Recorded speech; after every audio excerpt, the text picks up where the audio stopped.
Hello বন্ধুরা, নমস্কার, জয়গুরু। আজকে আমরা নিয়ে এসেছি ভিন্ন স্বাদের একটি নতুন রেসিপি, আলু পটল দিয়ে কুমড়োর ছক্কা। চলুন দেখে নিই তার জন্য আমাদের ঠিক কি কি লাগছে। কুমড়োর ছক্কা তৈরি করার জন্য আমরা আমাদের নিজেদের বাগান থেকে একটি কুমড়ো কেটে নেব।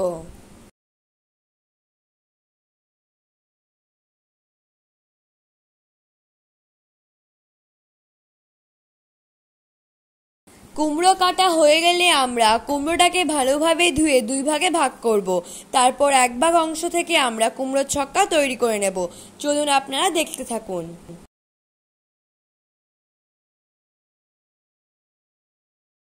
টুকরো করা আলু, পটল, কাঁচা ছোলা, লঙ্কার গুঁড়ো, হলুদ গুঁড়ো, জিরে, নুন, আদা বাটা, কুচনো পেঁয়াজ, তেজপাতা আর আমাদের নিজেদের গাছের কুমড়ো।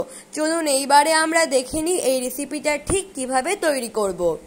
তো এখন আমরা কড়াইতে তেল গরম করতে বসিয়ে দিয়েছি। তেলটা গরম হয়ে গেলে প্রথমে আমরা আলুগুলিকে হালকা ভেজে নেব।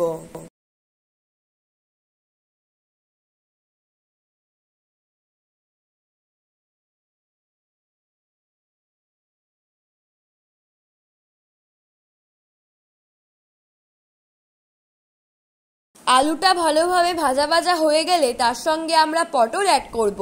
তার সাথে সামান্য পরিমাণ নুন ও সামান্য পরিমাণ হলুদ গুঁড়ো দিয়ে আবারও আলু ও পটলটাকে ভালোভাবে ভেজে নেব।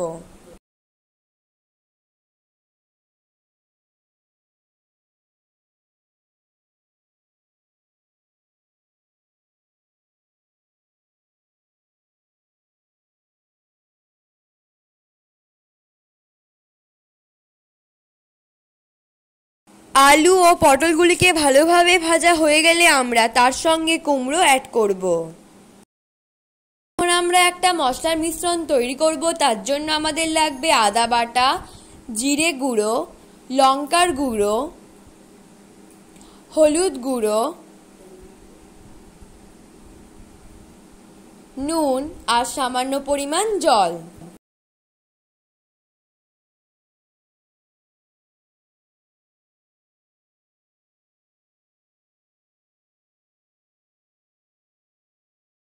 এইবারে আমরা তৈরি করে রাখা মশলার মিশ্রণটা আলু, পটল ও কুমড়োর সাথে দিয়ে ভালোভাবে মিশিয়ে একটা গ্রেভি আকারে তৈরি করে নেব।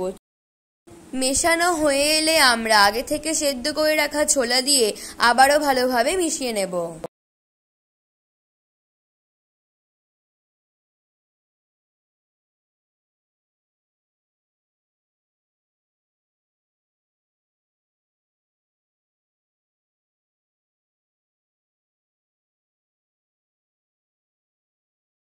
কুমড়োর ছক্কাটা যাতে খেতেও দেখতে ভালো হয় তার জন্য আমরা এখানে গরম জল দিয়ে 10 মিনিট বা 15 মিনিটের জন্য রেস্টে রেখে দেব।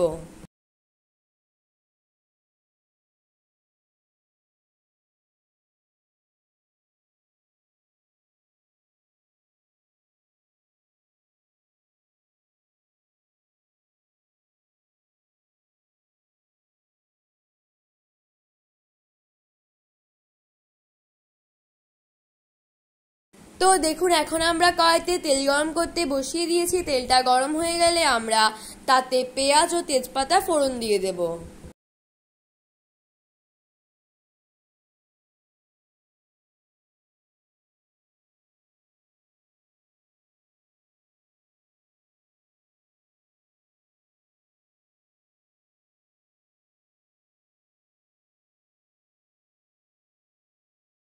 পেঁয়াজ ও তেজপাতা ভালোভাবে ফোড়ন দেওয়া হয়ে গেলে আমরা 10 মিনিটের জন্য কুমড়োর ছক্কাটাকে রেস্টে রেখেছিলাম।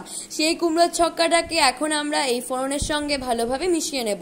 মেশানো হয়ে গেলেই তৈরি হয়ে যাবে আমাদের আলু পটল দিয়ে কুমড়োর ছক্কা।